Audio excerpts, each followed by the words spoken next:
विमल पोलो जोबा केसरी, हर पल मनाओ केसरी त्योहार। इस बार यहां स्टूडियो में है और बाकी मेहमानों से परिचय भी थोड़ी देर में कराता हूं। हर्षवर्धन त्रिपाठी भी हैं, बाकी कुछ राजनीतिक प्रवक्ता होंगे, लेकिन सबसे पहले आपको बता दूं कि ममता बनर्जी ने बीजेपी को खुली चुनौती दे दी है कि बंगाली बोलने वाले किसी भी इंसान को बांग्लादेश नहीं भेजने देंगे, देश से निकालने नहीं देंगे। और ममता बनर्जी यहां तक कह रही हैं कि बीजेपी खुद अपनी कब्र खोद रही है। ममता बनर्जी के कहने के मायने क्या है, इस पर आज डिबेट करेंगे। उधर योगी आदित्यनाथ ने उत्तर प्रदेश में रोहिंग्याओं को पकड़ने का आदेश दे दिया है।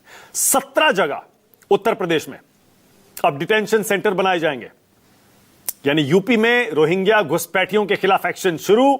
वहां ममता बनर्जी बंगाल से चुनौती दे रही हैं, किसी को नहीं भेजने दूंगी।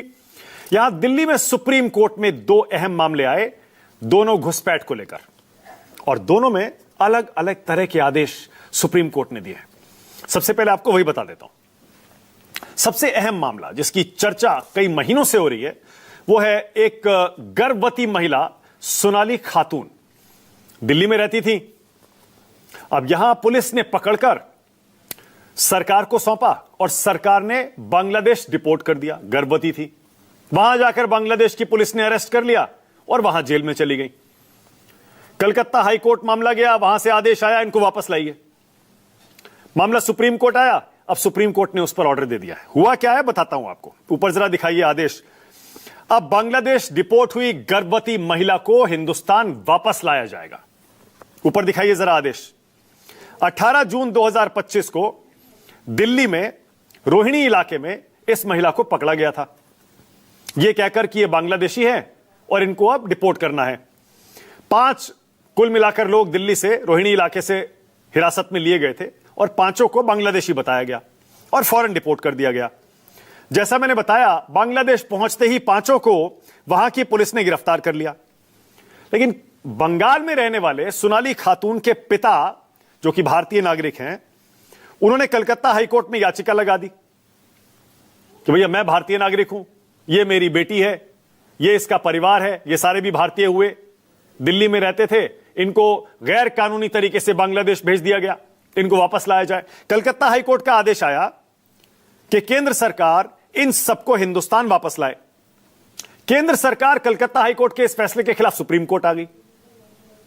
अब सुप्रीम कोर्ट ने 1 दिसंबर को केंद्र सरकार से पूछा, सॉलिसिटर जनरल से पूछा, क्या इनकी वापसी मानवीय आधार पर संभव है, क्योंकि गर्भवती हैं, वहां बांग्लादेश में इनको जेल में डाल दिया गया है, यहां लाकर क्या इनकी जांच नहीं हो सकती डिटेल में।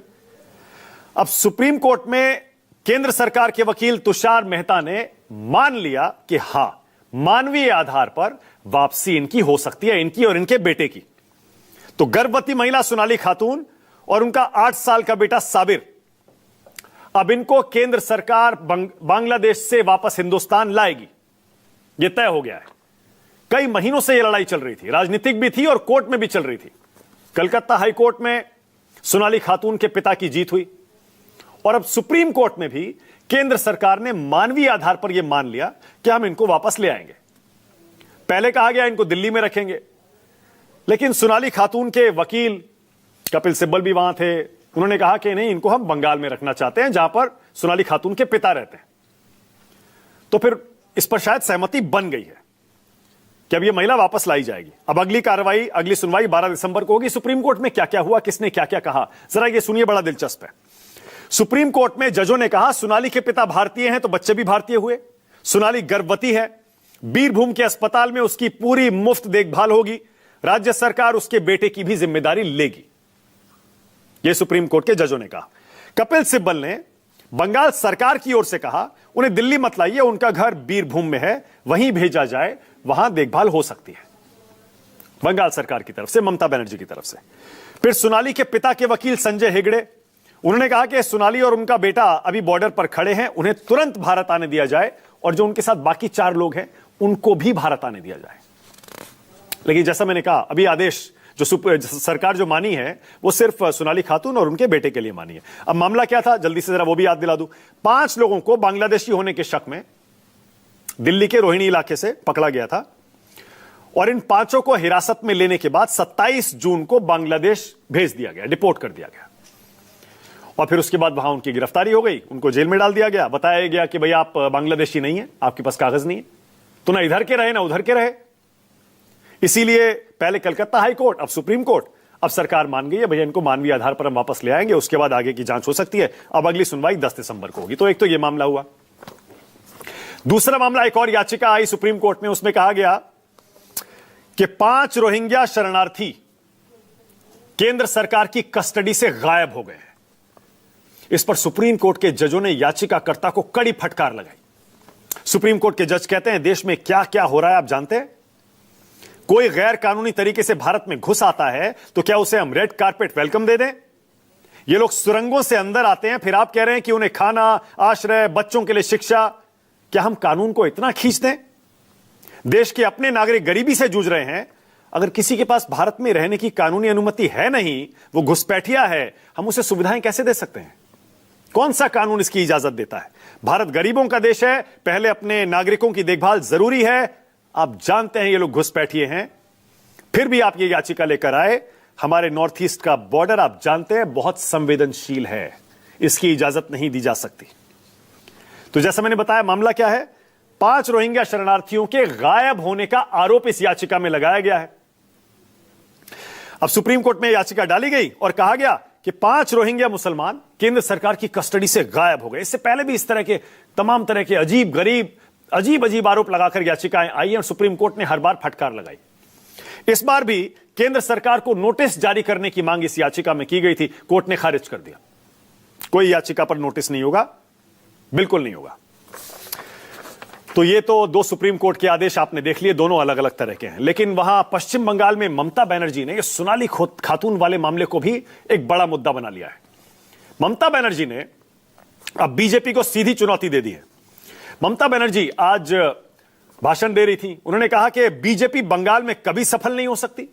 इस तरह के नियम लागू करके बीजेपी अपनी कब्र खोद रही है, एसआईआर जैसे नियम। बंगाल का नागरिक आपका समर्थन नहीं करता, पश्चिम बंगाल और बिहार अलग हैं। बांग्ला